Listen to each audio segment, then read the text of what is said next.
Yeah.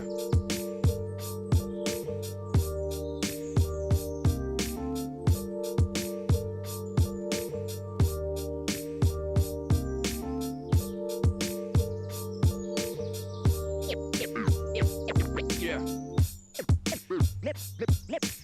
Memories. Memories.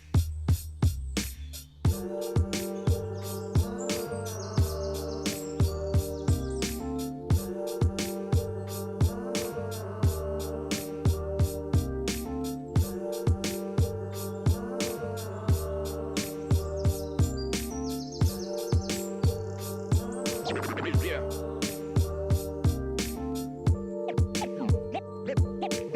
Memories. Memories.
Everfrog Esports trying to find the angle they can, trying to find somebody out of position. We're gonna go through on this. Oh, what a roll! We're gonna deflect. See White gonna go in. It's going to be a really, really interesting one. Oh my god. All of this competition could be so damn close, so I cannot wait for us to finally decide who's going to be the champion. We are expecting some chaos, some great moments. Beast Mode has killed 3. Only gonna really need that rampage, so it's gonna clear it out. Santi gonna get themselves a big old 4K. Oh. Santi's getting rid of 3, clearing out the house. That is crazy. Nunji actually kills 3 people. This team feels entirely different on this faster composition. Now Sagafor is hanging around, getting onto the high ground. Post bomb's gonna stick under Leaky. They're not gonna be able to survive it at the end of the day. Blue manages to find a 3K. Rio shoving this Ana into a corner. Woo! One more for the road for Rio. That is all signs go. Melophobia with 3 Melophobia. Start the fight. They'll end the fight. Oh my god. Beagle Bus, they have to play aggressively into this energy, popping off in a moment where you needed just that. Ruby in that backline. Oh, the flick. Looking for it. Oh my goodness. The fourth one as well. Do they get the ace? They get the ace.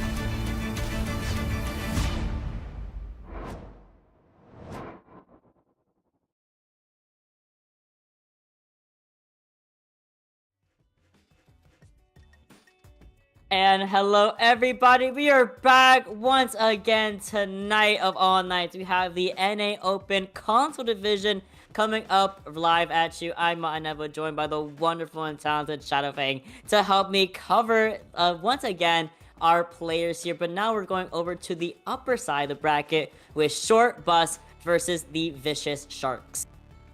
It's going to be a tough one here tonight for Short Bus. Vicious Sharks being one of the strongest teams in the tier most all of this season. But I mean, Short Bus, it doesn't tend to get challenged too hard until we get to like the grand finals. So I'm hoping Vicious Sharks has something they can pull out tonight, but we're really going to have to see them do it for me to believe Short Bus can really be taken down.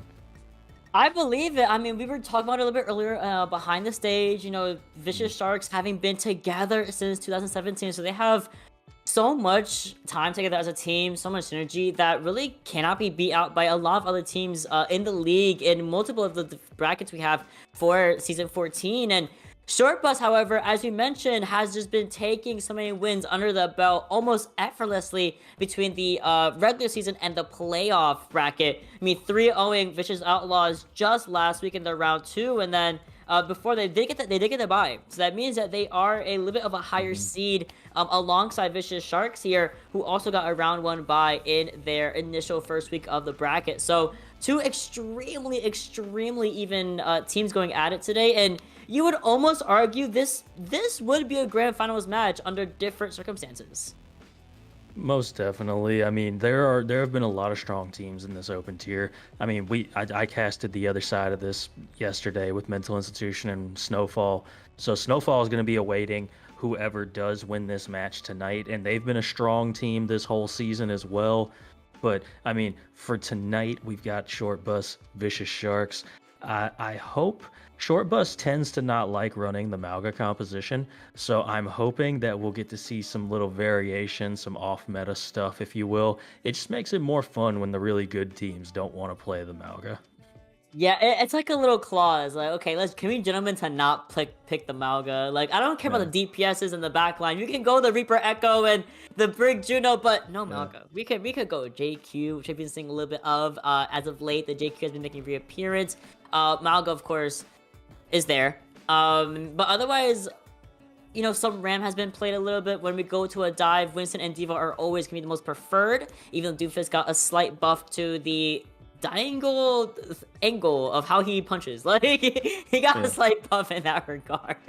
But let's talk about the bracket. Let's see how our people did get where they are today. I mean, we mentioned it earlier, you know, their scores, but I want you guys to actually see the paths that not just Short Bus and Vicious Sharks took, but arguably the rest of the Vicious crew and YE Snowfall, who, again, as Shadow mentioned earlier, waiting to see who they're going to be fighting against between Short Bus and Vicious Sharks. Yeah, you know, they're eagerly awaiting that. Everyone in this tier really has eyes for Short Bus. Short Bus is like the main team everyone wants to play against. So I know the Vicious Sharks are really happy and anticipating this match tonight. They want to be the team that can finally knock them off. And I mean, I hope they can, but let's get into these lineups first. See these teams that we're going to be watching play tonight. And first up, we got Short Bus, and we got Dinks, we've got Necrise, and then we've got Smash, Vabendo, and Santeria. I imagine, from what I've seen recently, Smash has been running a lot of this Junker Queen, so I'm getting the feeling that we're going to be seeing Smash on the tank with Necrise and Dinks on that DPS line. Absolutely. Dinks knocking me on Life Fever, as unfortunate as that is. I know, gang. You and I, Life Fever fans for life. But Short Bus going up against Vicious Sharks. Let's look over at their roster here.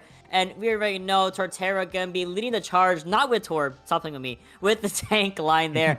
Panda and Sunless, in fact, gonna be taking that DPS line in the front line of things, and Water and Infamous on the back line. Hopefully I do see Kiri Lucio come back, but as we've been knowing, Juno and Brig have been the favorites of the past couple of, I want to say weeks, months now, of the back line. So hopefully seeing a little bit of variation, but with both these lineups having preferred characters, like we saw Reinhardt earlier, we see the Echo, we see the Genji, the Kiriko, the Ana on the other team as well. I mean, I really do want to see variations of what comps can be run here, rather than just defaulting to, okay, Malga, Genji, Echo, you know, or Reaper with the Juno Brigida. I want to see some funness, some variation, but you know, if push it comes to shove, I won't blame you. If you're down 0-2, go ahead. Reverse 3-0, Malga. I wouldn't blame you. No, for real. I think there is a chance that we see some Kiri Lucio, just simply due to the fact that I think Short Bus is going to come out on the Junker Queen. That's the last time that I casted them for the Vicious Outlaws match. They were running just pure Junker Queen the entire time. I cannot remember if they were running the Kiri Lucio, but it would make sense if they were running the Kiri Lucio if they're doing the Queen. So that could be it. And looks like we do have our first map pick in from Short Bus, and this map makes total sense to me if they're going to be running the Queen. We got Antarctic Peninsula. It's one of those flat maps where Brawl can work incredibly well, and I really do like the look of the Queen on this map. Might see some Queen and Genji, perhaps, you know, something along those lines I'm expecting from Short Bus. Absolutely, the Queen, Genji, so well paired together, especially when you give Genji that shout to, you know, go and be Genji, go pop off, brother. But the backline you're talking about earlier, I think they also ran the double speed backline of the Juno Lucio. So you have 3 speed cooldowns, pretty much whenever you need a speed. You have shout, you have speed hyper ring, and you also have the speed boost. So lots of variation can be happening here with the Junker Queen with a Juno Lucio backline, or even a Kiri Lucio backline as well. But Antarctic Peninsula gave me the beautiful place to start things off on. Like you mentioned, Brawl is heavily favored here, especially I believe on the coast. I call it coast because they're outside, but I don't think it's actually called coast. But you know, the platform with the one that has a platform in the middle, you kind of go around the coastline near that mega pack. You play that Brawl area. It's so small. It's so you know, squeezed together. And you're forced into Junker Queen's carnage, into her act, into her melee, everything that really makes her, you know, really flourish as a weird kind of tank character. No, absolutely. And with the Malga potentially being what Vicious Sharks are going to come out on, that leaves a lot of room for the Junker Queen to just kind of run past the Malga potentially, which is what we tend to see Short Bus do. Short Bus is a team that is so used to playing together, they just move faster than other teams do. And it's a hard thing to compensate for. I mean, look, Short Bus, this team basically, as Beagle Bus, made the playoffs in the PC Open tier as well. So they're a really, really good team. Yeah, absolutely. And, you know, Vicious Sharks, you know, let's give them a little bit of their grace as well as we start getting into the map here. Vicious Sharks are very, very strong as a team. Like I mentioned, they've been together for years and years and years, with Torterra kind of leading that charge on the tank line, or on the tank side of things. But I'm kind of excited to see what they're going to be playing around with, especially into Short Bus's preference of the Junker Queen. Will they go the Ramatra maybe? Will they even go Reinhardt? Will they mirror the Junker Queen, or will they go the Malga? I mean, it's so dependent on what Torterra wants to run here. And Torterra is already looking like, we're going with the Malga. We're going with what's been working for the past several weeks. I mean, this makes sense. I mean, if you think this is the best composition, then you run it into Short Bus, and I like it. I like the confidence here. I think that as long as you can sufficiently deal with this Tracer on the off angle, you should just be able to kind of walk forward as hard as you can on the Malga and potentially run through this Junker Queen. As long as you just take them out quickly, you should be able to win, because I think as soon as Cardiac Overdrive is out, you don't have much of a You're absolutely right. They're running with the Juno Brig, and Smash already backing up, saying, dang, the whole 5 core of Vicious Sharks is in this little room. And, you know, we saw in the overhead, Short Bus a little bit more, surrounding Vicious Sharks, and it works out wonderfully on top of Water, who unfortunately is getting pelted down by Dinks on the off angle, Net Cries on the off angle, and then Smash right in front of them. And now Torterra down the Brigida, forced to run away, regroup back with the team here. We've lost our tank, we've also lost our burst damage of that Genji. It's just Torterra and Sunless with Infamous and Water starting to come back here. Still making the fight happen and go even longer than expected. The Cardiac Overdrive extended as well, and suddenly, with a really good opening pick from Short Bus, they fail to secure the objective. I got to shout out Torterra right there. Those charges and stomps coming in were absolutely massive, and that's the thing that you have to be doing really well on with the Mauga to really show why that in particular is the great pick. And we saw 2 stomp kills coming out. And I love the aggression I'm seeing right now from Vicious Sharks. For sure, look at the staging here, and already Smash going straight in with the aggression. The deflect, not really active here. Good trade-off, but you trade 2 supports for 1 DPS, but we're not paying attention if we get pulse. We lazily walk into the pulse bomb, set down the floor by Dinks here. Shortbuck's winning out a lot of these interactions by sheer, luck at this point, but they were able to find a win here with 39% now to their own 2% and counting. Now, Vicious Sharks had their moments there. I think if Torterra did not pin off, you could have potentially popped that Orbital Ray and maybe won that fight, but now you've got Orbital available for this particular fight. You've got the Cage, you've got the Death Blossom combo here. I think that's going to be what comes in. Oh, but this Rampage can be absolutely massive, but we're trapped with the Cage we were talking about earlier, and Sunless does have that Death Blossom ready, and at any point, it could be expended, but it might not even be. Just me seeing Infamous bust out with that Orbital Ray throughout the objective. Panda and Water getting the picks needed to secure the team fight here, and now the point has reflipped back in favor of the Vicious Sharks. Still keeping light up this Death Blossom for Sunless. And Sunless has Death Blossom available. You've got Rally online as well. If you can catch Dinks out here, that would be absolutely massive. But no, I think there's going to be just too many blinks available. Short Bus got all 5 of their ults online. They need to make sure they do not over-ult this. I do this here the overclock, but here's even better. The Rally gets utilized, the Orbital Ray gets utilized. Here's the Rampage from Smash. I mean, Short Bus said throw all our ults in there and try to win the objective, but Sunless able to recapture the point back while they're still duking it out right outside the objective, and it was a good attempt, but unfortunately, Vicious Sharks persevered with just that Death Blossom. And yeah, that was really just a smart push again from Torterra. Torterra is doing a really good job of setting these fights up for where their team is separating out Short Bus and just isolating their players when they don't want to be. But Santeria on this Ana now could be tough to deal with. Big Dragon Blade coming through from the side of Panda. Does find one for their efforts and puts a lot of pressure on Santeria as well, who has now found a place on the Ana, but not for very long. 95% on the objective. It's up to Short Bus to find a last minute, contest here, but the slam right onto Smash, onto the Dragon Queen is not going to be enough. The Mauga has persevered for Torterra, with Sunless leading the charge in that front line pressure with the Reaper. And I mean, I just have to shout out Torterra once again for this Mauga play. They're playing like they're the tank that has more HP and more survivability. And you can tell they're just being incredibly aggressive with these pins, but they're really smart pins at the same time. It's isolating the targets out. That's what I was seeing a lot at OWCS. It was like the Mauga would pin in, slam somebody, and then that would be the isolated target that everybody would then just immediately jump on. And really good job of that in that first round by Vicious Sharks. Short Bus opting to swap onto the Orisa here. I think, though, if Torterra continues playing this same aggressive pinning style, I don't think the Orisa swap is going to matter that much because they're kind of disregarding Smash a lot of the time and just going for somebody else instead.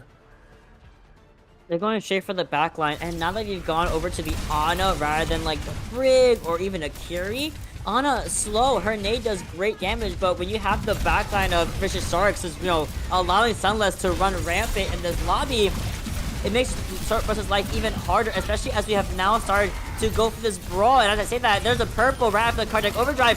really well-timed nade from Santeria, and that's gonna be allowing Short Bus to at least get a pick here before inevitably losing Smash on the Orisa. But Sunless, no Wraith form, still has the force behind him. Santeria fighting for their life in the back line, finds a pick on Panda, and helps out the front line with taking care of Sunless.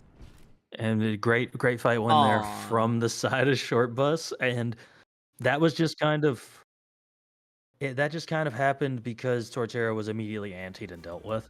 You know, the pin wasn't aggressive into the backline; it was instead onto the Orisa. That's an easy nade to land if you're an Ana. You're very accustomed to just throwing it at your tank and just getting those mutual nades. So that fight makes total sense. Torterra can very easily just change their methodology, if you will, of how they want to approach these further fights. But it's going to be a lot harder on this map. You've just got that particular high ground where Orisa can just stand there, and you kind of have to dislodge Orisa from that spot. And that's going to be the tough thing to deal with, because if you don't dislodge the Orisa can walk on your backline and kill your backline, and you can't just allow that to happen if you're Torterra. Yeah, you can. And, Torterra, you were talking about earlier, just kind of slammed into the Orisa without really much regard, realizing, hey, if I don't target this Ana all the time, I use Cardiac Overdrive, and I'm going to get immediately anti-nated for even trying to get that lifesteal back that Malga is so well known for. That gives him that survivability that kind of makes him unkillable. So really, really well done from Short Bus to have that, that change. Okay, we're gonna go for the Ana. We are gonna have a slightly weaker backline just because these sightlines are not really favorable to the Ana, and Vicious Darks is playing a very somewhat dive heavy with the Reaper and the Genji coupled in there with the Malga. You charge in, you kill Ana ideally, and then you kind of win the team fight out off of that, because Juno really can't maintain everyone's healing by herself. But Santeria finding that value with that Anthony was absolutely imperative in this first fight. And yes, we've lost water for a little bit of a DC always happens. Average NA match, if you will. But okay, hopefully Vicious Sharks will be getting, is okay. First fight, no worries at all. They gotta change up the game plan. Target that Ana. Just gotta target the Ana, make sure that she cannot have fun in this lobby. Because if you don't, Santeria's gonna have a lot of fun throwing his nades down, these sleeps out. Yeah, it's just Malga's such an easy target to land the nades on. So it's like you either have to go target the Ana, or you got to swap your comp up and just run like a Kiriko to try and deal with it. That's pretty much your two options. The better one is probably going to be just push the Ana in some way, but you also have to make sure that your backline is not being pushed at the exact same time. And that's where the Orisa pick by Smash comes in real handy, because Orisa can just kind of exist really hard in the direction of where those supports are and deal with them pretty effectively. Yeah, no, Orisa still kind of has her place in the meta a slight bit here. I mean, she's kind of been overshadowed a little by like Malga and Joker Queen and a little bit of Ram as well, but she still has a place. She still can absolutely just be a impenetrable wall that moves and also can stab you, deflect projectiles, and walk out of most ultimates that would be a problem. She can pretty much negate the stun effect of the charge from the Malga with the Fortify. She can, stop Genji in his tracks with Terror Surge. This is going to be a little bit of a longer disconnect for now, so we are going to be coming to a very quick break where we hopefully get water back into the match.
and we're going straight back in. As you remember, we did just finish out a team fight. Water still has ult charge. Thankfully, I believe this code is protecting ult charge on disconnect, so Water has a little bit been working with them here for Vicious Sharks. And oh, that was a fast team fight. Water back in the fray, but Dinks even better. Peppering back with a lot of pressure here onto Infinite specifically, but Dinks forced to retreat early as Vicious Sharks looking to rotate towards this coastline area.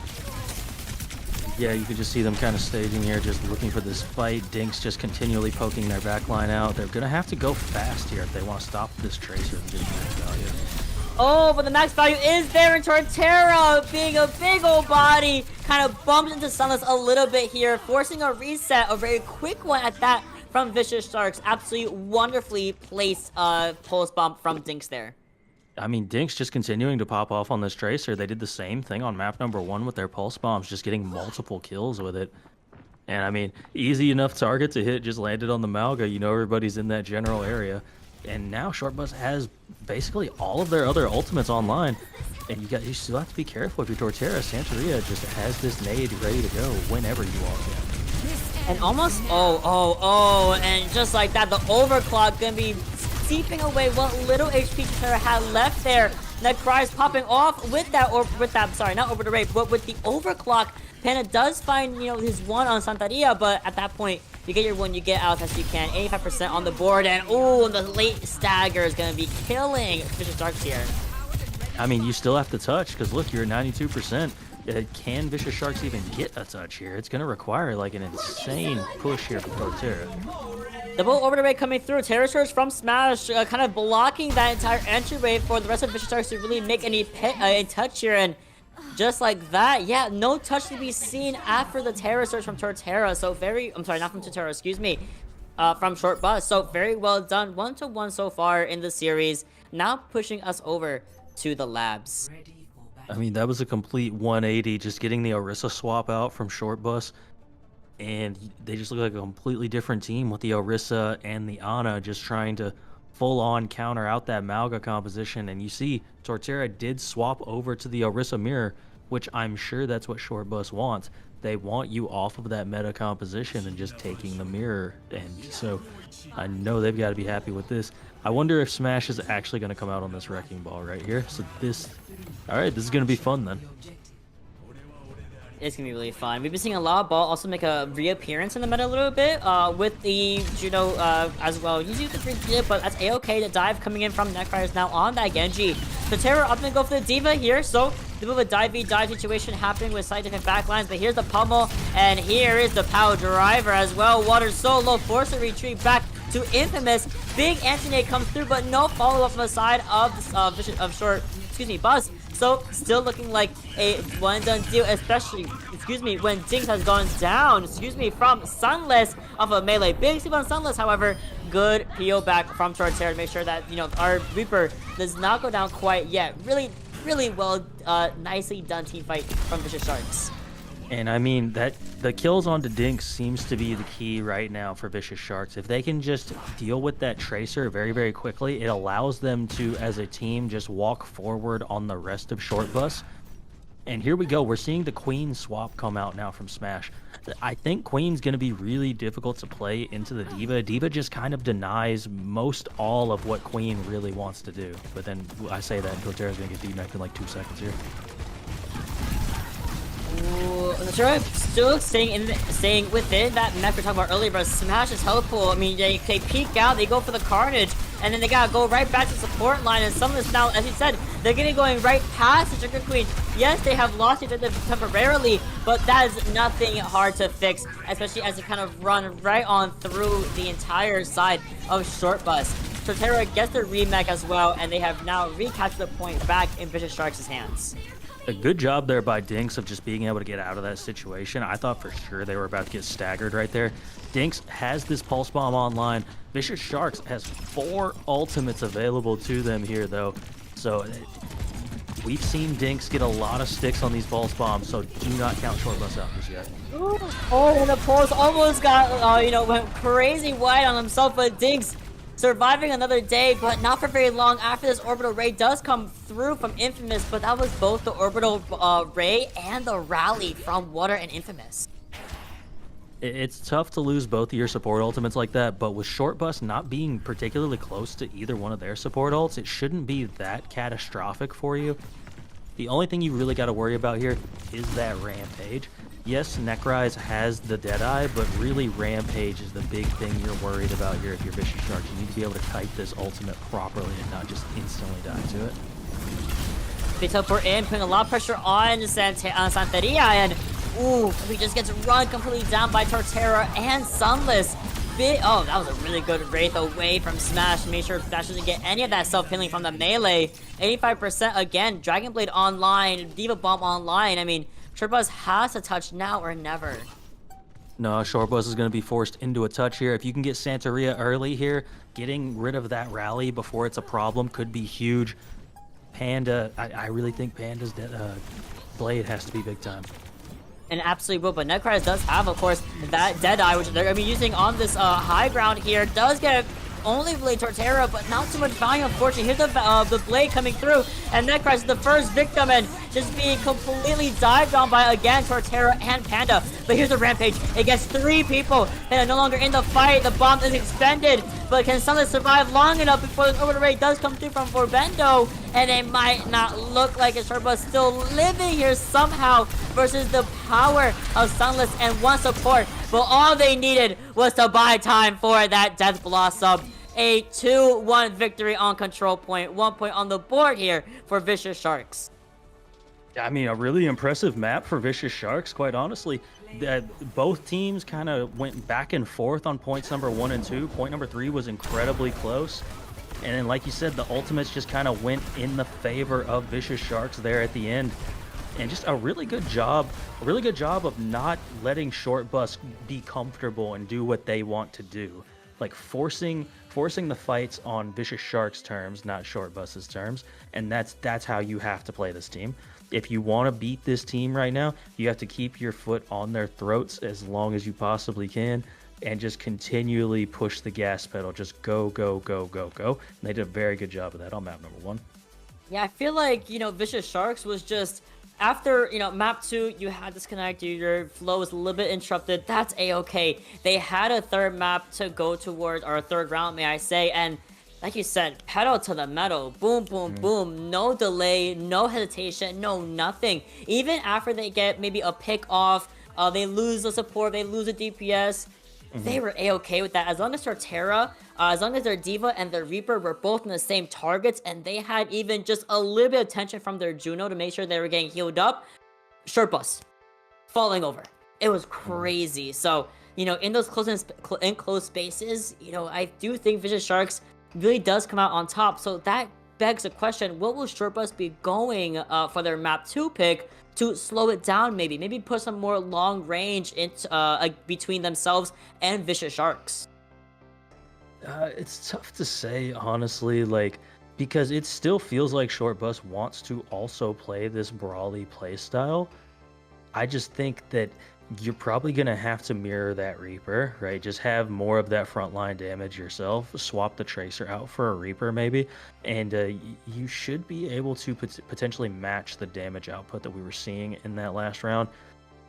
And I think King's Row is probably the best pick here still, as ridiculous as it seems to always hear me say that every single time. But I can't think of a better map to go when you're down in a series. It's like, let's go King's Row. This is a map we all know. Let's go here, go to familiarity, and let's see what's going on. Absolutely. And, I've always been a big fan of going to King's Row. Why not? Especially with a map pool so favorable to the loser's pick. You have the power of the map and the mode type. So no matter what, we can go over to Clash. I don't know why you would, into map 2. But Right. you could go to Clash, you can go to Flash, you can go to Escort, Hybrid, Push. So many options after the initial control. We will be getting a slight swap here in the lineup. It looks like Dinks on the side of Shortbus will be tanking now, and looks like Akaza will be coming in to replace them. So that means my boy Smash taking a bow out for a little bit, getting a little bit of breather. Dinks in for tank. Akaza now on that DPS line. And yeah, so this is the star DPS player coming in we'll have to see if that's going to make like the big difference that we want to see, because Akaza always making big time plays. And it looks like we do actually have the map pick in. That is an interesting choice. I wonder if Dinks is going to try and play that Doomfist that we were just seeing as their picture, because we've got New Junk City coming into the next map. And what I say, I fear you. we did in fact choose one of the Clash or Flash maps. I do recall, I think in this map pool they are one and the same as well. So, you know, when you go to Flash here, you will not have the option of choosing Clash. And you know what? Maybe that's better for everyone's mental for the night. So, very interesting choice here. We're going to be sticking with the Brawl, sticking with the somewhat same map style as Control, with the idea of a centralized point, but they have 5 of them and it goes much faster here. So maybe, you know, that Orisa can really work wonders. Maybe if we saw the Dragon Queen, maybe the Dragon Queen will also have a little more value on a map where she does really thrive on as a character. No, absolutely. This is a really good Brawl map. I think even, like I said, I'm still wondering, is Dinks going to go for that Doomfist pick here? And there's also another swap, Necrise, coming out for NRG as well. So the 2 primary DPS players for Short Bus have now swapped in. So this is going to be, I think this is going to be more of a better showing for Short Bus on this map. They're like, oh, okay, we dropped a map. We got to definitely put everyone in on their main roles now, see what's really going on here. And, you know, it looks like even we're going to see them play Mauga. So, okay. Maybe Dinks a little more comfortable on that Mauga. Kaza, if we go for the Mei, the walls, the walling off of maybe Torterra, Sunless, or Panda would be really good for Short Bus here. Energy, I know that guy. That guy's in the opening clip. Got 3k on Widow on Dorado. Better pop. I'm looking at you, Energy, especially if we're sticking with the Bastion of all characters. Okay, wait. Shadow, we're cooking. Yeah, we're cooking.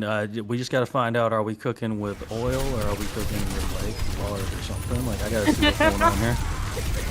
I mean, both product overdrives already expended. The charging does disrupt the turret form slightly from Energy, and unfortunately, the overall power of Vicious Sharks is just too much for the supports to bear on Energy. Akaza does get their one though on Infamous, but at the same time, it's pretty much a done deal. And the slight stagger here on the back line of, not the back line, from Santeria and Akaza for Short Bus is a lot here. Not able to get that forward, that respawn wave with Vivendo at all. Akaza does manage to get nearly 80% on that Blizzard though, and that's nothing to sneeze at, because that ultimate could cause a lot of damage as soon as it comes out. NRG it's going to be tough for NRG to get really high value on this Bastion, because you're just going into the Mauga that can burn you so quickly, and then you got the Genji deflect as well as the Reaper. Oh my god, you see Energy flying in the air for a little bit? Oh my gosh, no one was letting my guys stay on the floor, but Energy popping off, putting all the force into the Terra. Unfortunately, Sunless wraithing away, but not able to get away in the nick of time. And just like that, I mean, with no ultimates really utilized there from either side, of course, they recap it with only 64% on the side of St. Vicious Sharks. And I mean, that was just a much better job of protecting the President, if you will. That's kind of how you have to play the Bastion. You must always protect the President. If the Bastion goes down, your fight is pretty much over with if you're Short Bus. So great job here by them. I expect Akaza to have a big-time Blizzard coming into this fight, though. For sure, but ooh, big slam coming in. Cage is ready, and Cage is, of course, being expended here. But the Blizzard negates it all. Water, a victim of the circumstances from Akaza, who has been so good at this Mei. I mean, the switch in is clear. The Mei is working extremely well. Ultimate's building incredibly fast for the side of Short Bus. Now they have the Cage. Are they going to combo the Cage with the Bastion ultimate? Because that sounds like a fun time, honestly. Just drop the Mortar Strike right in the Cage and nobody can move out of it. I mean, that would probably kill you even through an Orbo Ray, honestly. It should, but here's a charge in from Torterra. Very split up from the rest of the team here. The die that does come in. Energy pops that Bastion ultimate, their artillery cannon, with the Cage that was expended in the backline here. Energy again putting so much effort with a character like Bastion. Oh my goodness, Shadow. I love what I'm seeing right now. This combination is insane. Just the way that Short Bus is playing this so intelligently is what I love right now. And Short Bus does have their Orbital Ray online, but Vicious Sharks has the Orbital Ray and the Blade available, and we've seen how crazy that combo can go, but it looks like Short Bus is going to let them set up. Oh, and look, both Orbital Rays expended, but Torterra not able to really get the value from that Cardiac Overdrive. Dinks charging in, finding the low health people, and just kind of cleaning up what energy started here for Short Bus. This is a reawakened Bus here. No, absolutely. And they're doing a fantastic job of exactly what Vicious Sharks was doing on map number 1. Not letting Vicious Sharks play at their tempo, right? They're just going in when they want to, catching somebody with the wall and immediately pinning into the wall and getting the slam off, just doing massive damage. Oh, big wall, even better charge, and Torterra came and get out, is forced to walk forward. Sunless going away to the back line, and finally Vicious Sharks gets a leg up in that kill feed that we were talking about earlier, how, you know, Vicious Sharks, very well done, very well, nicely timed team fight, and honestly sending Sunless down to the back line there to kind of trip up Short Bus was very smart. It was definitely an intelligent play. You distracted from your Malga just long enough you distracted from Dinks just long enough for Torterra to run them over, and as soon as you win that fight, you've won this composition. That's pretty much all you can do. And in comes Torterra now with this stage. Oh, he's been talking about earlier. The Bastion ult does find one. It's gonna be Panda. Sunless soon after, but not before getting their one on Dinks here. And it's a 1-for-1 deal. The rally does get defended by Santeria just to make sure that the rest of Short Bus can stay alive in this engage. And they finally do it. Very nicely done. Good bomb, and maybe to catch this Juno a little bit from Infamous. And we can contest as long as we possibly can with the backline here, but after a while, it is a done deal. Short Bus retaking the objective back in control. Yeah, back and forth this map is going right now. And here we go. We've got dueling DPS ultimates. Akaza with this Blizzard. They've been so good with it so far. Sunless having this Death Blossom. Are they going to catch somebody in the back line sleeping again like they did a little bit earlier? I mean, we'll just have to wait and see on that. But Akaza being so good on this May. The wall, and I mean, at this point, it's worth throwing the Blizzard here just to negate the Death Blossom. But now for it gets 3. Dinks does find the value. Boom, bam, bop. That's both of the biggest factors, the biggest people on Vicious Sharks down, Bebby and Tank and Sunless. But with Dinks still there, I mean, all the pressure being put on the backline who are just burning to a crisp from these incinerators from the Malga primary fire. Now it's just up to Panda, maybe to stall out enough for the rest of the team to come back. Oh, nicely done. Oh, is this going to go the way of Short Bus, though? They got the reinforcements here. Can Torterra make it back in time to kind of force the team back? And they do. It looks like this point is going to go the way of Vicious Sharks. They've still got some fight in them. They're not going to roll over just because Short Bus decided to show up and really bring their A game on this map. Yeah, I love it. I love the fight I'm seeing from Vicious Sharks right now. This is so even. Very similar to Control Point. 1-1 so far, but we're positioning over to a point, that is very open. Should be really favoring Vicious Sharks' comp here rather than Short Buses. Now that we also have seen a swap off the May, off the Tracer, now to the Reaper for Akaza. I like the swap. You get that big frontline damage, but now this pin in from Torterra is going to be huge. Oh, and Dinks can't even get out. Try to charge away, but here's the Blade to really, you know, follow up off of that cage from Torterra. Very nicely done. Akaza does get his one, however, on Water, but not for very long. Water ready with the rally. Infamous ready with that Junior Ultimate against Vivendos. Yeah, Vivendo having that orbital ray available, but they've got the cage and the artillery strike available again. And that is a combo I did not think I was going to be seeing tonight, but it has been happening so far. And if Dinks can just get a solid pin slam in and just stun the people on Vicious Sharks long enough here, that is what's going to be needed to catch them out. Big charge and even bigger orbital and rally from Vicious Sharks. But Bendo mirroring it. Here's the Bastion ultimate. Their Chili Cannon coming through. Does find Sunless kind of, you know, lacking a tiny bit there. Called out by the Bastion ultimate. And here's the charger from Dinks. Trying to put all the pressure on Water here, who's just trying to reconvene back with Torterra. Now it's just Malga v Malga. Cardiac Overdrive extended from both ends here. and we recapture the point for a short bus right underneath the noses of Vicious Sharks. Looks like the Sharks are retreating away to reconvene. Smart retreat from the Vicious Sharks. You've got Death Blossom. Santeria does have Rally available, though. Watch out for that interaction. That could be a very easy cancel if Sunless is not careful. Sunless was not careful. In fact, gets burned down by energy before the Wraith form can really come out and save the day. Blossom ready for Akaza, but might not have to expend it before the rally from Santeria does help out Short Bus with their sustain. The cage fight from Torterra is a last-minute resort to stay in this fight. Losing Sunless there was imperative to Short Bus's win on that team fight. No, it was absolutely massive, and now you've got both Reapers with Death Blossom, but Dinks has the cage. And we know how crazy the Cage Death Blossom combos have been recently in this playoffs. And here it comes. Oh, there it is. Overhead view shows us exactly what's going to be happening here. It's me, a Death Blossom coming in from Akaza first and foremost. Shuts down Sunless from even pressing their own Q button. The Wraith alley-oop around the cage to go around the backside of the support line. It is a 2-1 so far. One more point on Flashpoint to bring us to an even series.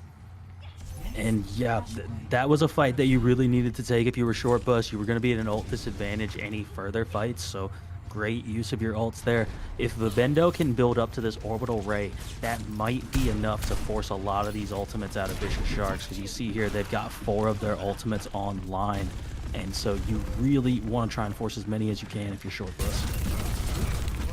And this objective as well, very enclosed. Vicious Sharks had the advantage positioning-wise. Both players coming through. We're trading backlines, but Sunless has a little bit more of that oof behind him to shut down Vivendo. But like I said, it is a back-and-forth scenario, and we're not taking care of Sunless. Sunless is going to be taking care of you. Oh, but wait a minute. Akaza's still alive on this Reaper, and there goes another one. Look at that. Look at that, Akaza and NRG taking that W for the side of Short Bus. No ultimates came out, though, from Vicious Sharks, so they've still got basically all of their ultimates online. So this is going to be the crazy fight right here. NRG swapping onto that Mei. That Blizzard could just ruin this fight for Vicious Sharks if they catch a lot of them out with it. Especially after the charge, in which there it is from the side of Terra. And there's an orbital ray from Vivendo with Die coming in from Sunless. Doesn't get anyone. Akaza once again being there to shut it down, but it won't be for long. The power of the rally and the orbital and the cage. A little bit too much. Look at some energy just so, you know, stall as much as possible for this objective to go for around 55% before recapping it for Vicious Sharks. Yeah, part of me wonders if NRG was gonna throw that Blizzard and then fell in the hole on accident. Because I swear that's happened to me on this map before, so I would not be surprised if that was the case. But you do get a lot of those ultimates out, which was your goal at the end of the day. You forced 4 ults out of Vicious Sharks. Now they're just left with a naked blade, and you know how hard that is to get value out of. And now Short Bus gonna be pushing in with this cage and this Blizzard. Oh, I'm scared, but here's the Blizzard coming through. Unfortunately, I think the Terror narrowly escapes it, but the extra damage from Akaza and maybe you see the kill feed. Everyone was looking at Torterra, making sure they're the first to go down. The Dragon Blade does come through, but I'm not even sure if we can get too much value without anyone really reliable to use it on. Recapping it back to Short Bus, it's so even, but all they need is maybe one more fight to win it out. One more team fight. You've got your cage. You're getting pretty close on that Blossom, and you basically have the rally here as well. You could probably just rally and out-sustain in this fight if you're Short Bus. Vicious Shark's not really close to much of anything. The wall is being set up by Energy, and it does kind of catch someone lacking. Here's a cage fight from Dinks, but Dinks has no one else to help out but Akaza. Wow. 4K before the interruption of Short Bus, winning it out on Flashpoint with a nice 3-1 victory. Now 1-1 in the scoreboard. They have awakened, Shadow. No, they absolutely have. You can see the difference here. They just don't want to play Malga. They can't not play Malga. They just don't want to. So you see here, they're like, okay, Vicious Sharks forced it out of them, basically. Vicious Sharks that shows how good of a team Vicious Sharks really is, because I haven't seen anybody force Short Bus to play the meta composition if they did not want to play the meta composition. So I'm really impressed with them so far, even with them losing this last map. Yeah, no, absolutely. Very nicely done from both sides here. Vicious Sharks just showcasing how much of a threat they really can be into Short Bus. And like you said, if Short Bus doesn't want to run Malga, they're not gonna run Malga unless their backs are against the wall and they're like, you know what, we gotta just bite the bullet. Go for the Malga, go for the Juno Brig. And I love the variation in the DPS lineup for Short Bus. We saw the Reaper come on, we saw the Mei come on, we saw the Bastion of all things also make an appearance to, despite the odds of being the Bastion versus like a Reaper Genji, which is usually like Bastion's not very favorite DPS to go against for the most part. So very well done from Energy. Repping the Bastion, repping the Mei at some point, swapping with Azaz, who, I mean, on that Reaper, getting a quadruple Blossom in the very last bit of Flashpoint. Very nicely done from Short Bus to reawaken themselves back in the series. No, they're absolutely making some great, strong plays right now. And, I mean, it's going to be a tough map choice for Vicious Sharks. I feel like you almost like want to go Escort or something to try and like get them off of the Malga, but then we know how much Short Buzz likes to play the Doomfist dive, so you know that's kind of a tough spot to be in for Vicious Sharks. It is a tough spot, but a little bit tougher spot is the fact that we have to go to a quick break for our players, get themselves, you know, a little bit thinking of that next map for that map 3 pick, right? So be right back with a quick break for you guys.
Cash and the ticket is yours. Cash and the ticket is yours.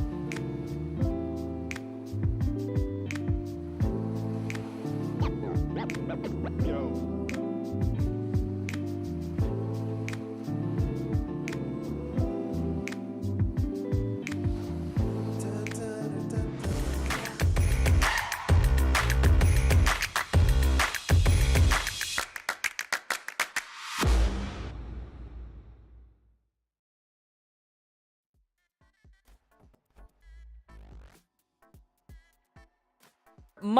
Much considerations from the team here. We have decided on our map 3 pick. Thank you for waiting so patiently after the ad break. I am Amon Neville, joined by the wonderful and talented Shadow Fang, and we are going over to Esperanza. So your guess there did come in fact true. I mean, it kind of it makes sense when you think about it normally, but then you have to think again because Short Bus loves playing their Doomfist dive, right? So you're kind of taking them to a map they want to play on, but you did just lose on the Malgamir. So maybe you're thinking, okay, let's swap it up, play a different map, maybe play some different compositions. But it doesn't look like we have any swaps coming in from what I was seeing. So yeah, no swaps it looks like.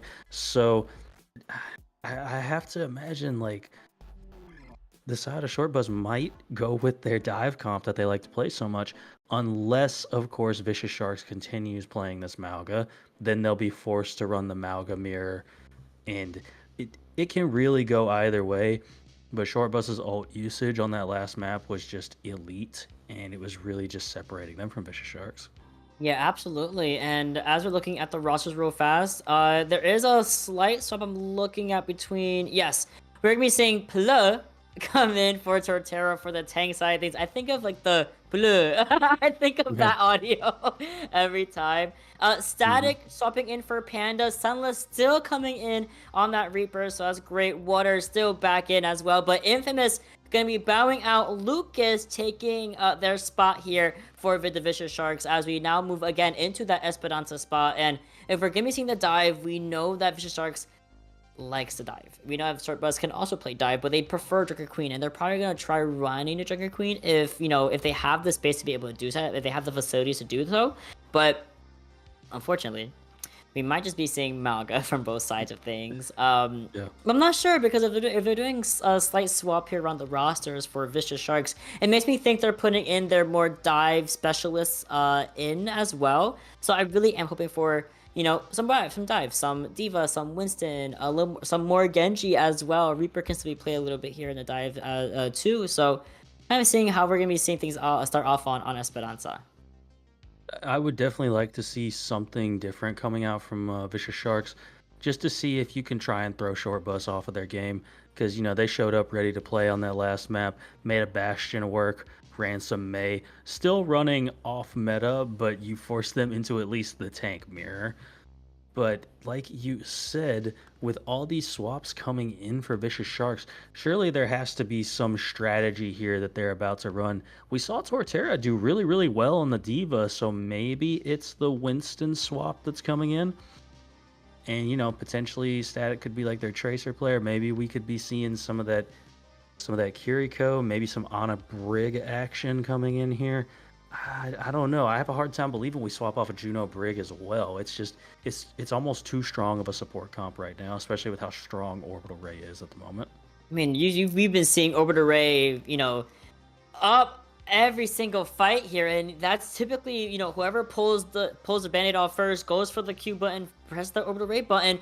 They're the ones coming in and getting the advantage, getting that team fight in their favor most times, if anything. So Juno absolutely gonna be a staple. Now, the beautiful thing about Juno is that she works with somehow every single character in the game. Don't know how they made a character like that. Don't know I don't know what they cooked at Blizzard Studios, but she works with every single character in the game between tank support and DPS line. So you can play the Brig Juno, you can play the Brig Ana, the Brig.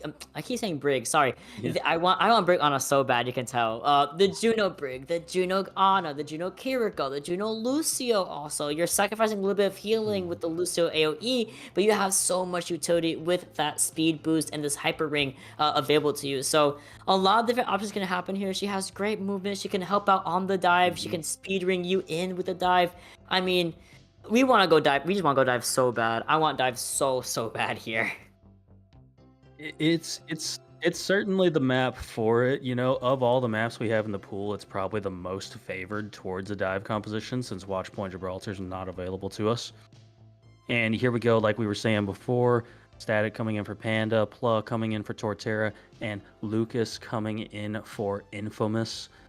You know what? Seeing that picture, maybe we see a Wrecking Ball. Maybe that's what's happening here. Maybe that's the cooking that we're going to see right now. We're going to see the hamster roll out on Esperanza. That's a hero I never even remotely considered because, you know, Ball is just so far removed from my thought process, but that would also make sense why you swap Torterra out. That's a completely different hero. You got to be a different kind of person to even play that hero, really. Yeah, for sure. And you're trolling me right now. Okay, very interesting startups here from either side. Water, the Water and Lucas on the Baptiste Lucio. We have Short Bus going for the Juno Lucio. So far, Juno Brig. Yeah, there we go, Juno Brig. But wow, wow. I can't say anything. I gotta see exactly what we run out on. But for sure, for Short Bus, they're going for the reset. They're going for the Ashen Tracer. So a little bit of a modified composition here. Energy can be looking for those dynamites, looking for those burns. Akaza going to be bothering the backline, especially of a Zenyatta and an Ana. It's all lies on Sunless and Energy. Who will get the first dingser? Who will get the first picks here? No, absolutely. And if you're Static, you got to make sure you're marking Akaza, not really allowing them to run at your backline with it being such a squishy and aggressive backline. Oh, nice spear. Finds Sunless. Sunless forced to kind of back out a little bit. Static. A little bit low on the Tracer side here. Good anti-nade from the side of Water, but unfortunately no follow-up from the side from Vicious Shark. So Dinks kind of survives for free here. Free card push coming in from Pla on this ball, and it's a lot of back and forth, a lot of slow gameplay as we're waiting for Pla and Static to kind of set up with one another, especially as we try to go for this roll through on the high ground. Good spear from Dinks, and now we're walking into enemy territory, that being Vicious Sharks. Humongous Anthony does come through here, but we are going to find our way back towards the side towards the rest of the team of Vicious Sharks here. But Pla, first one to go down with Static falling right after the fact. And I mean, just a great job of forcing those support outs there by Dinks. You can't get healed if your supports are just stuck on the back of a staircase. And Pla found that out really the hard way. Water getting close on this nano boost already. But I mean, who do you really nano on this team? Do you nano your Zenyatta in the hopes that they don't die? Do you nano a Tracer and just hope for a boatload of damage? I mean, it's just not a super good nano target here, I don't feel like. Maybe for survivability, you know, to keep Pla in if you have to nano them if they're super low. Maybe even just nanoing Bob might be a good option as well. But Pla able to find the Mega Pack in time before Akaza starts putting a lot of pedal to the metal, and the run in, but thankfully gets caught back to the support backline of Water and Lucas. But the bot is still progressing favorably for Short Bus. Post bomb ready for Akaza at any moment. The recall has been forced out soon and foremost, but Energy there to clean up what Akaza started. No, absolutely. This Ash of NRG just kind of sitting there poking out all these people. I mean, look at that shot onto Static. That is ridiculous right there. We didn't see the POV, but I know that had to be crazy. Dinks going low here, managing to get away. Watch out now. Sunless does have Bob available, but it looks like there's just going to be a checkpoint cap here. Both bombs online for either side of the teams here, as well as the pulse bombs. I mean, honestly, we're mirroring ultimate, save for the Diva bomb from Plug, who has now swung over to that Diva. Checkpoint has been secured by Short Bus, and they choose to kind of back up a little bit here. Maybe even try to find a punish on Static, who is overshooting a tiny bit here on the Tracer. But thankfully, they come back to the team, get healed right up, and it's a nice time to recontest and reconvene as a group here. Big dive coming from Flow, but lots of pressure being put onto them. The pulse does go through, but goes completely wide. Water gets there, one on Vobendo. No orbital ray ready. Nano expended onto Pala here on the Diva. and it's looking a little bit easier for Vicious Sharks, but this kill feed now looking a little bit more red than blue, with Akaza popping off on the Tracer, uncontested even in this backline.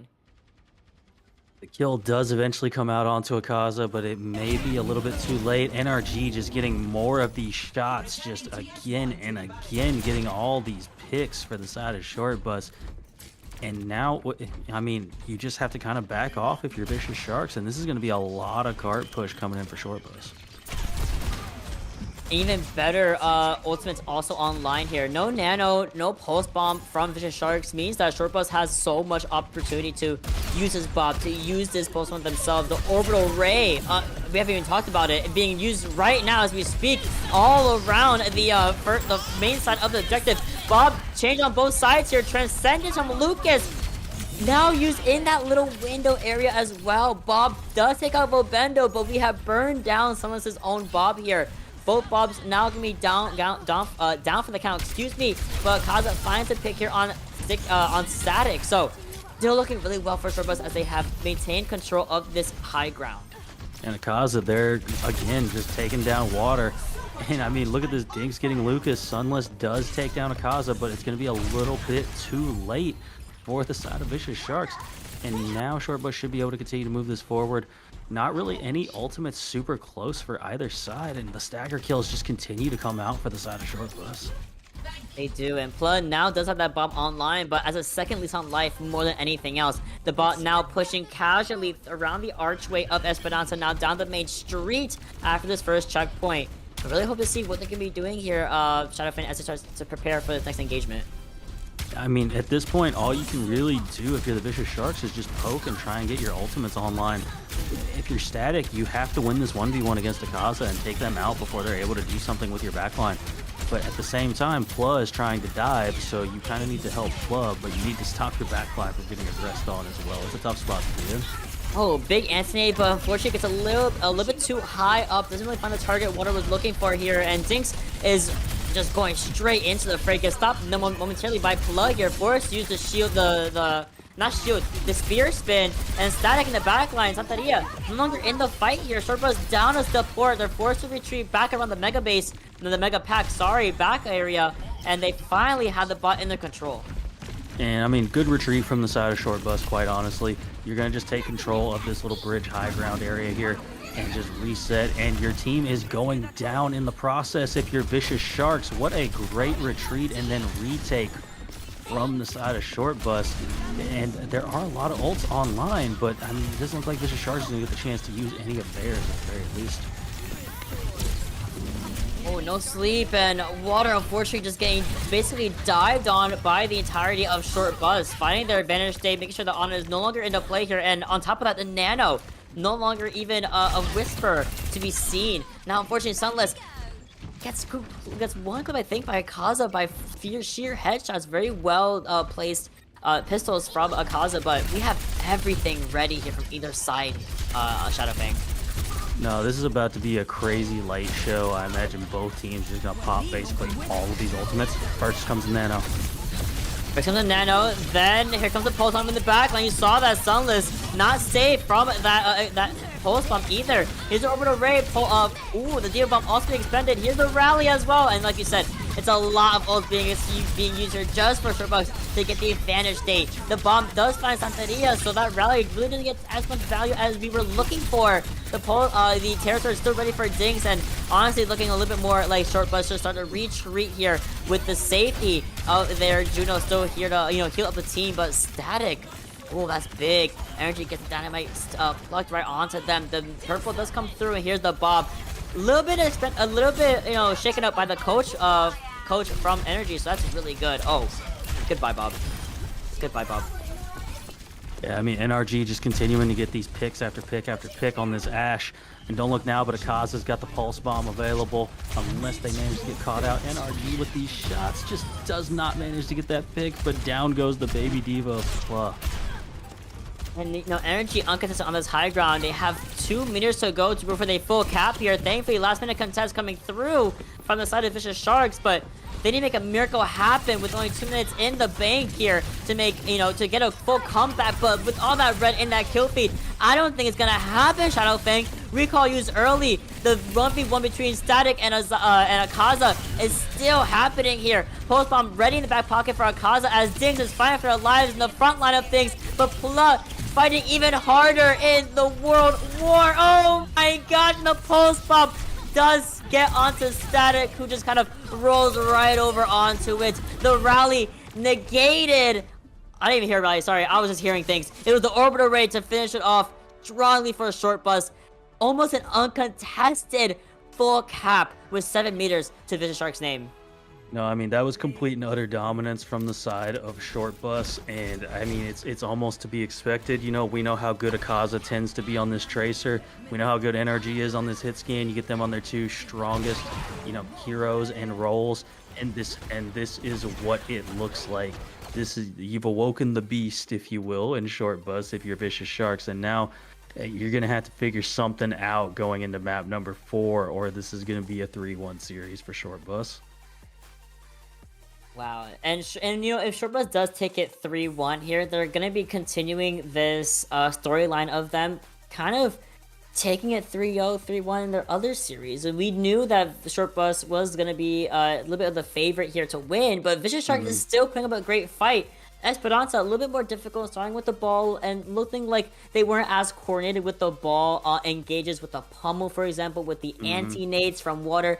They weren't really being followed up on perfectly by that team here, so that's why they went for the Diva, and the Diva looked a lot stronger. So I do hope we do see the Diva come back if we are sticking to the dive plan between Vicious Sharks and Short Bus. But I mean, I don't really have much to say for Short Bus. They're looking extremely confident, especially when they're able to play the Orisa rather than the Mauga, for example. No, they're looking incredibly strong as always. It just took a couple of swaps between map number 1 and 2, and they've looked great so far. If you're Vicious Sharks, you've got your choice of hybrid or escort. And I mean, I've been seeing a lot of teams pick Shambali. It's been coming up a lot. You could potentially go for a Shambali and just try and play a poke game with Short Bus if that's something that you really want to do. That's an option for you. You could always just go King's Row and just try and run that Mauga comp again and see what happens. You know, I'm always going to err towards the side of King's Row just for comfortability purposes. But, you know, if you want to completely change it up and go with a different comp again, Shambali is probably your next best bet. I would have to agree, and you're right. A lot of teams do typically fall back to Shambali Monastery for this either 4th or 5th map pick, as we have now. You know, we've expanded the others. He's been to the Control, the Flashpoints of the world, and Clash by default, and Push. So we gotta deal with the hybrid or the escorts of the world, and that's a-okay. Shambali Monastery, very famous for, you know, teams wanting to go for that super close spawn hold, because the oh my god, the length of the payload from starting position on Shambali all the way to first is insane. Absolutely insane. And if you get hard stuck in that first choke for even just a minute, that's so much valuable time given to the defense. So we do want to see what we're going to be going over in the first place to our map 4, which is again map point for Short Bus. So they're looking real comfortable, real confident, and Vicious Sharks, you know, I want to go to map 5. I really do. And I think they actually can. I genuinely think they have the potential to bring this to a map 5 nail biter. No, they absolutely do. I think they just need to go back to that Mauga composition that they were running on maps number 1 and 2.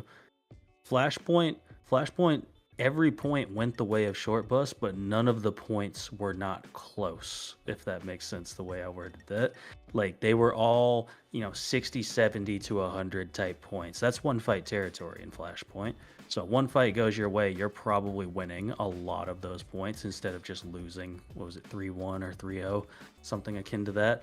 So I think you should probably just stick to the Mauga comp, try and force Short Bus back onto it as well, and just see if you can outperform them on that composition. Yeah, for sure. And the Mauga comp from Vicious Sharks was quite, in fact, vicious. It was extremely powerful on Control and their first map of the day, of the night, may I say, for these two guys, these two teams. And I would love to see it come back. You know, that's maybe what they need. They need that Reaper in the front line with that Genji, or even an Echo. So Shadowfang, you must be you have to be manifesting these things. because we just got confirmation that they will in fact be going over to King's Row for a fourth and possibly final map for the night. Yeah, comfort picks, that's always going to be when you don't have an answer, your answer is go to a comfort. You know, it's the same thing in life. If you don't know what you want to cook, you might just like fry some chicken or something. I don't know, do something simple, something that you know very well. And King's Row is like eating some fried chicken, right? You're very familiar with it. You know this map left, right, backwards, and forwards. So why not just do it? Everybody loves this map. Everybody loves playing this map. And hey, if you're Vicious Sharks and you're about to go down to the losers bracket, you may as well do it on King's Row. True. Thank you for reminding me. This is only upper brackets, so even Vicious Sharks or Short Bus, depending on how the rest of the maps go, they won't be out of the tournament. They are going down to the loser side of things, where I think Mental Institution is waiting for them. I think so. Very, very interesting to see here, but at the same time, King's Row. I love me some King's Row. If I see a Reinhardt mirror, I might cry tears of joy. I'm gonna be so for real. And I love me a good Ryan mirror with a good classic Bap Lucio backline, the Mei. I'm speaking in dreams right now, Shadow Fang. I'm definitely being a little delulu right now, but King's Row being the fourth map, I'm not mad about it. And it's a good fun map. You can't get mad at King's Row. You can't get mad. Oh, it's a great map. No, it's the best map in the game for good reason. I am not surprised at all by this decision. I think we're just going to go right back to those Malga comps we were seeing on map number 1 and 2. I'm curious if the side of Vicious Sharks is going to swap anybody back in, and it does look like Vicious Sharks are going to be swapping everyone back in that they had previously. You can see it right here on your screen right now. We got Panda coming back in on that DPS line, Torterra coming back in on the tank, and Infamous coming back in on that support. Makes perfect sense to me. You want to go back to the Malga comp we were seeing on maps number 1 and 2? They'll put everybody back in that plays that Malga composition. You tried the ball, you tried to get creative, a little spicy if you will, and it didn't quite work for you, so just go back to the usual. That's A-okay. I mean, the ball, he has a place on Esperanza. It was just, could they synergize fast enough where Short Bus had been playing together for 3 maps at that point, so they had their timings together, they have the synergies together, and that's A-okay. Putting Torterra back in, probably gonna have the Malga back in as well, is gonna be really good, especially on King's Row. This is like the brawl haven, and once you get through that first objective, you can just run through these streets, which is guess what Malga likes to do. He likes to just be in your face, outspeed you, out and overwhelm you as a character. So we're already seeing that. Torterra on the Malga. Ding sees, Torterra's back in. I'm back on the Malga. Energy back on that Mei. Me when I lie. Ooh, we're going for the... no Bastion. That's okay. I thought we were going for the same, the control comp we saw earlier with the Bastion. But no, just the Orisa, the Ashe. Good choices from Short Bus. No, absolutely. I mean, with this particular composition, I would imagine NRG is going to have to be dislodged from this high ground. Otherwise, this dynamite and just shots coming out from the Ashe are going to be too much to deal with. But you have some good characters for dealing with an Ashe and a Genji and a Reaper.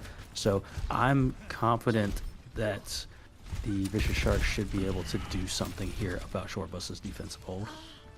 Energy, where are we? Where are we?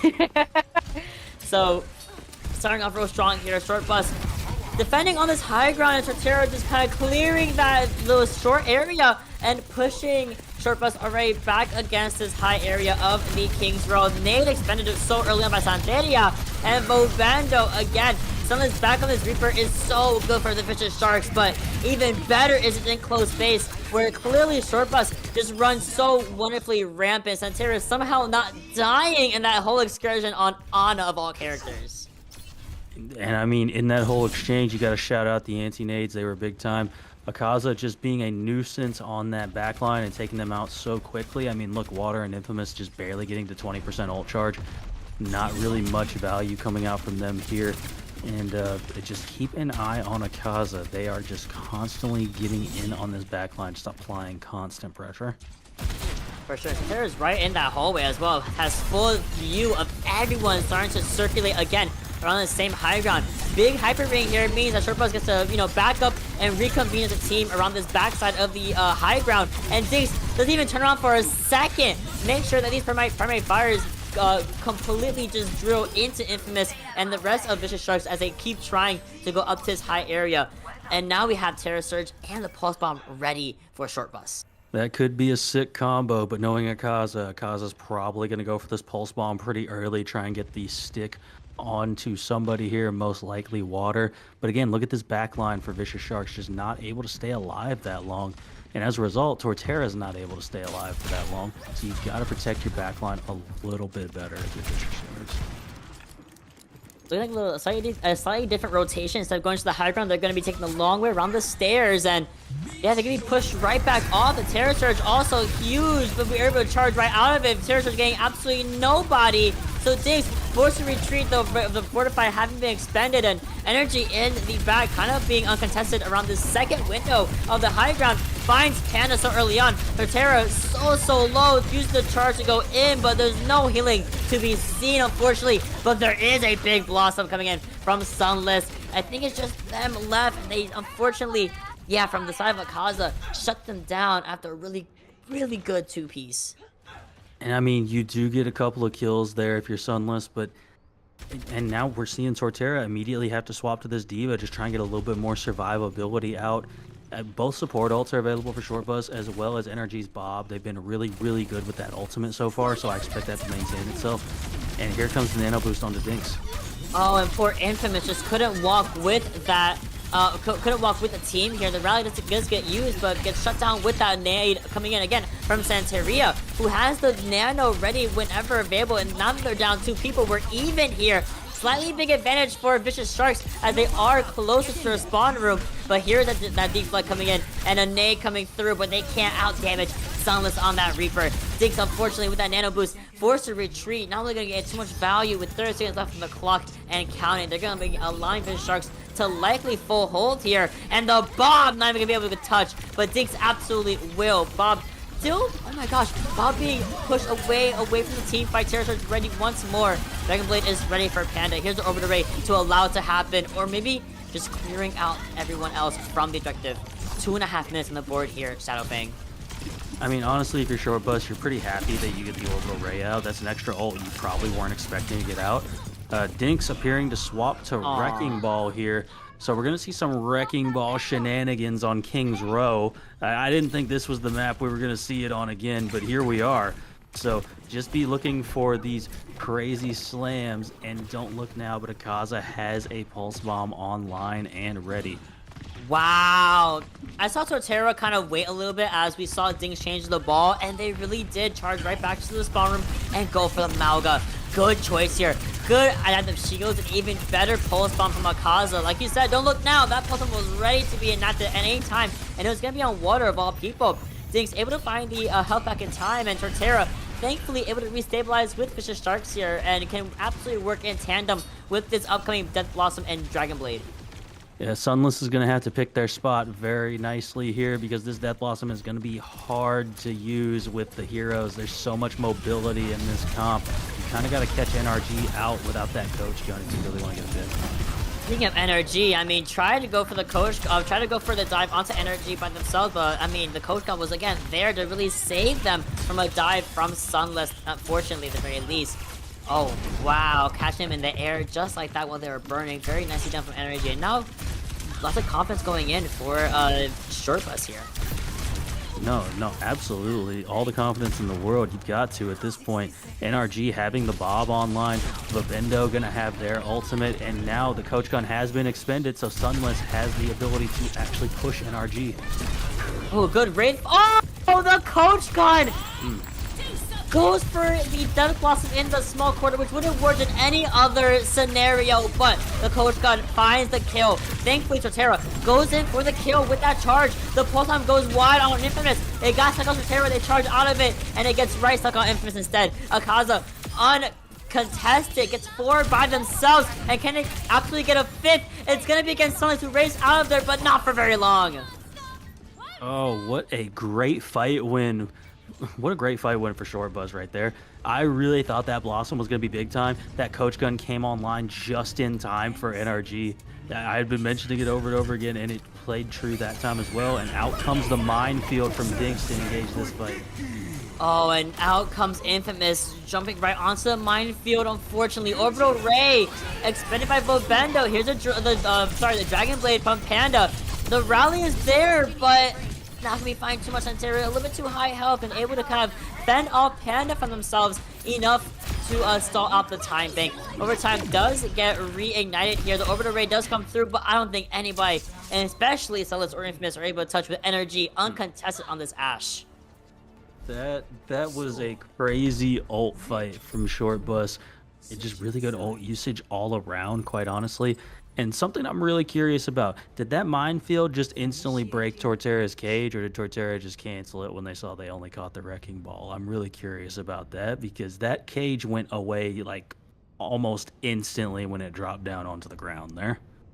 Well, that's a really good question. I actually don't know how certain projectiles work with cage, so that's actually worth really going back and looking at. But they have 60 sub 60 meters on board for them. They can absolutely hold this in the most perfect of worlds, but Short Bus is really locked in here, especially now that they're on the attack phase. Vicious Sharks looking like they're going to be running with the at least a DPS line of the Malga comp. I'm not sure about Infamous or Torterra though. I mean, I imagine they're just going to come out on the same thing we were seeing previously. And if Short Bus does come out playing this right here, I like Vicious Shark's chances. Oh, no, Diva. Diva makes this a lot more difficult now, actually. But with Torterra playing Diva, I actually like the Diva mirror here. And Diva can deal with a lot of that spam damage if Akaza and NRG are going to be playing these heroes right here. Yeah, I think I like the comp that Vicious Sharks is coming out with. You're gonna have to avoid that cardiac overdrive, but as long as you can manage to do that, you might be able to win this fight out. Turbo's is running the comp I like to call the Boom Boom comp, because you have Junkrat and Pharah on the same team. One they go insane spam damage, insane literally boom boom power, right? So Akaza getting pocketed by Santeria on the Mercy here. Energy choking out the same angle as you can see in the archway. Not letting Vicious Sharks to really move around freely, especially with the Diva, but Sunless getting peppered out, forced to retreat by the side of Vicious Sharks here. Torpedo does get expended by both of the Junos at the same time, and Torterra living so much longer than expected. It forces things to kind of back up, retreat to the mini pack, but the after-burning effect does force Torterra off of the out of the mech, and this just means Dinks can just run rampant on this Malga. And no, that was such a great retreat and then re-engage from Dinks. That's basically what just won Short Bus that fight. Because if your tank goes down in that moment where they did go low, probably ends up going the way of Vicious Sharks. But just that one smart little pin turns the odds completely in the favor of Short Bus. Akaza and NRG both getting very close to their ultimates. I really want to see a big time junk tire. If you're going to play Junkrat, just get one good tire. That's all I ask. 5.5 minute time bet to start with now. 5 minutes. Payload already halfway to the golden checkbox of victory for Short Bus. The tire talked about earlier, Rip Tire, is online and ready for energy to use at any moment, but oh, Panda getting peppered down from the sky here by Akaza on the far, the barrage being expended by Infamous, and here's the Rip Tires that find anyone, it finds Sunless! Can't get out there in the nick of time. Santeria, unfortunately, called out by the GA there, Mess, but here's the cage from Dinks, kind of keeping my boy Torterra in the shackles of this cage, and this payload is cruising easily to that finishing marker. That is all that she wrote. A beautiful 3-1 victory for Short Bus, moving forward in the upper bracket and sending Vicious Sharks to the lower end of the bracket. Yeah, it took Short Bus getting a little bit serious there. So you've got that much going for you if you're the side of the Vicious Sharks. You made them come out and really play their A game. They tried to come out and play with some of their sub players just to see if they could win, and you took map 1 off of them. You made them, kick it into high gear, if you will. So that means that honestly, you're probably gonna have a good chance of moving forward in this losers bracket now that you've moved down there. Yeah, for sure. I think they're going to be looking very, very comfortable in that lower end bracket with a lot other hard hitters. You know, going to a lower end bracket only makes your run a little bit harder as you go forward because you're still winning a lot of these excursions in the lower bracket. So this is not, I hope this is not going to be the last we see of Vicious Sharks, but Short Bus, I mean, taking it and moving on, I believe to winners. Oh no, over to winners round 4 against Snowfall, YE Snowfall. So that's gonna be a banger match whenever it is gonna be on stream. But very, very quick break. As you guys know, we're gonna have an interview up for you guys soon enough. So don't go anywhere. Be right back with the victors of tonight's game.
And welcome back, everybody. After a absolute banger of a 4-map series going 3-1 in the way of Short Bus, we have Vobendo, the backline, the support of Short Bus, helping aid in this victory. Vobendo, how are we feeling today after a wonderful, wonderful start and continuation of this winner's bracket?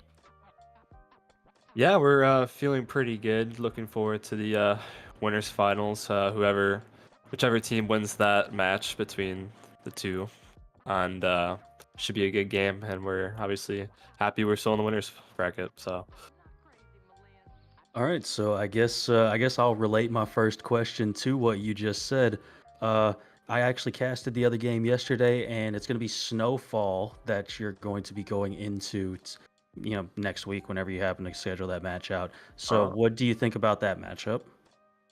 yeah, should be looking forward to it. I honestly thought the other team, the mental institution team, I honestly thought they were the better team of the two, so I'm a bit surprised. But obviously, looking forward to that match. Hopefully, we can come through with that one as well. No, no, absolutely. And then I guess to reference back to this match, what was it that really made you all have to play that Malga composition finally? Because I think from what I've seen for the most part, you all tend to kind of steer away from playing that comp as much as you can. Yeah, the first map, Smash just simply didn't want to play Maga, which is understandable. None of us are really a big fan of that comp, but it's obviously a very dominant comp if ran correctly, and they ran it a lot better than we anticipated, so we had to actually mirror them. So props to them, and we'll probably have to end up doing that the rest of the tournament for here on out. So no more trolling. Well, actually, I believe Snowfall and Mental Institution, I don't think either one of them was actually running the Malga. I think they were both playing like a Diva or an Orisa or something. So you might be able to get away with Oh, it in the next yeah, round. Might yeah, be some gentlemen's lucky agreement stuff. there.